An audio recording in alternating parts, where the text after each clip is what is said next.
इस वक्त हमारे साथ बातचीत के लिए मौजूद हैं लोनी से भाजपा विधायक नंदकिशोर गुर्जर जी। इस तरह अगर बात करें तो जिस तरीके से all India Muslim personal law board की बैठक हुई है, यूनिफॉर्म सिविल कोड का अपोज किया गया है और लगातार अगर बात करें तो बाल विवाह से लेकर तमाम सारी चीज़ों पर अपोज हुआ है। देखिए, कई बार होता क्या है, मैं किसी धर्म के बारे में अपनी बात को नहीं कहना चाहता, लेकिन सही बात यह है कि हर धर्म में कहीं ना कहीं कुरीतियाँ रही हैं।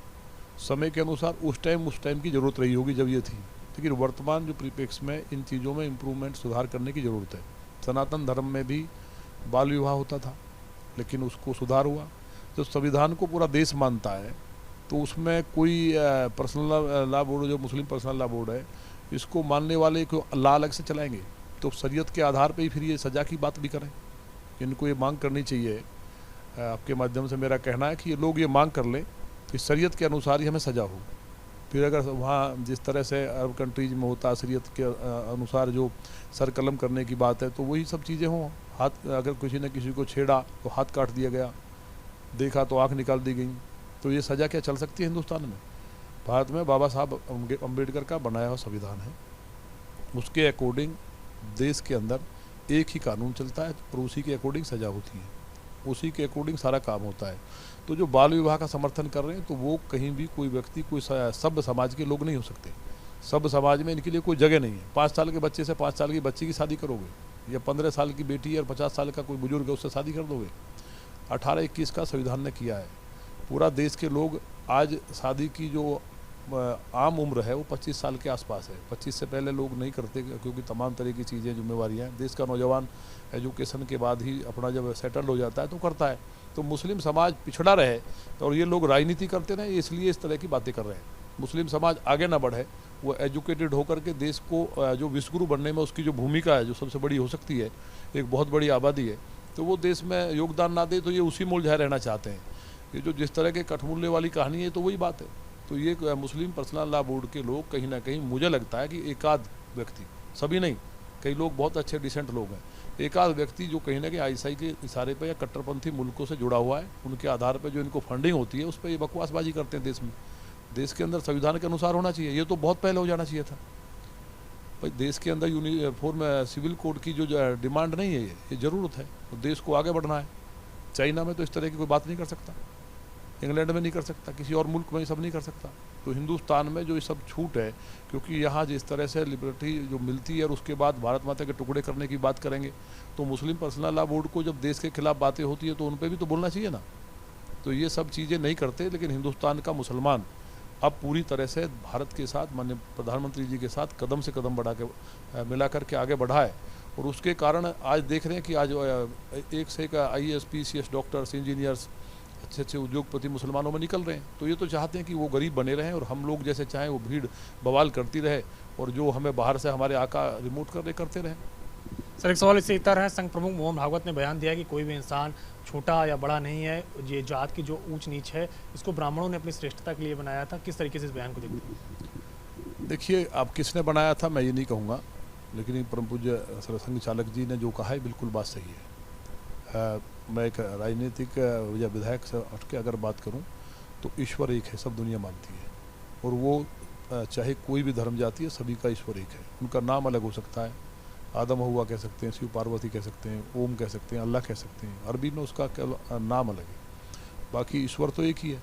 तो ईश्वर के यहाँ जातियाँ नहीं है। उसने मानव की जो संरचना की है वो पूरी तरह से किसी धर्म जाति के मानव की अलग नहीं है।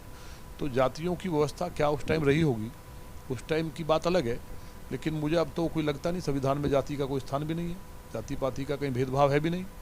देश में माननीय प्रधानमंत्री जी के आने के बाद सबसे बड़ा जो बदलाव हुआ है, जातियों के जो एक बहुत बड़ी गांठ थी उसको तोड़ने का काम किया है।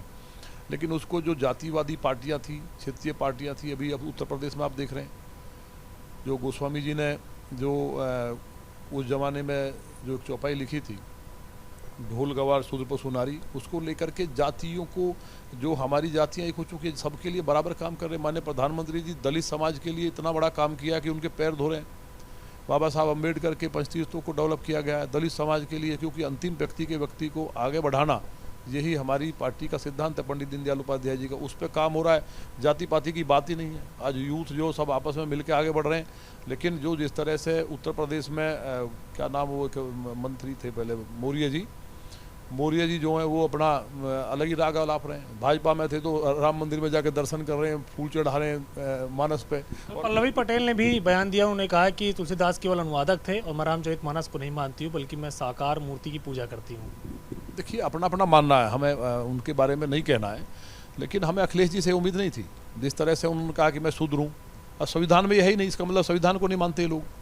भाई उन्होंने जो समुद्र राज के द्वारा जो बात कही है, जब आप पूछ ही रहे हैं, तो उसमें ताड़ना के अधिकारी, ताड़ना का मतलब गूगल पर सर्च कर लीजिए आप, प्रोटेक्शन है, संरक्षण है, एजुकेशन के साथ संरक्षण, शिक्षण के साथ संरक्षण, इनका होना जरूरी है। जिस तरह से संरक्षण, अगर पशु का संरक्षण नहीं होगा, अब हम तो कर तो रहे हैं, अब जो आज हिंदुस्तान के अंदर जो गायों को लेकर के जिस तरह से नस्लें बिगड़ी है, उसका संरक्षण कर रहे हैं, बेटी बचाओ बेटी पढ़ाओ के माध्यम से कर रहे हैं, तो तुलसीदास की बात को तो हम आगे बढ़ा रहे हैं, उसका मतलब सीधा संरक्षण है। ताड़ना का मतलब जब कहते हैं कि ताड़ रहा है, तो देखना ही हुआ ना, देखभाल करना, प्रोटेक्शन, केयर। तो अगर केयर करने की बात इन समाज की कही है तुलसीदास जी ने, तो गलत कहाँ है? लेकिन अपनी मर्जी से संस्कृत के शब्दों का कुछ भी हम अर्थ लगाएंगे और फिर बवाल करेंगे, तो ये पार्टी, आप हमारी बात नोट कर लीजिए, मानस जो है वो साक्षात भगवान श्री राम है, जिनको भगवान महादेव भी मानते हैं, और वो ईश्वर है साक्षात, उसमें शब्दों के रूप में भगवान है।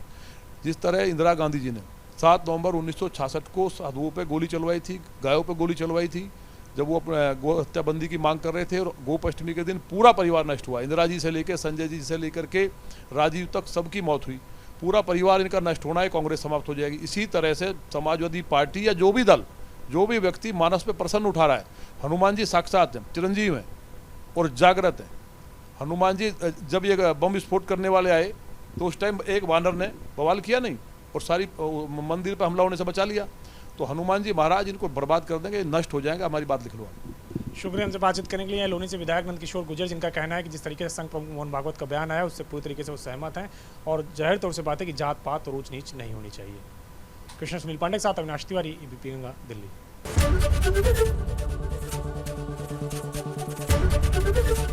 एबीपी गंगा, खबर आपकी, जुबान आपकी।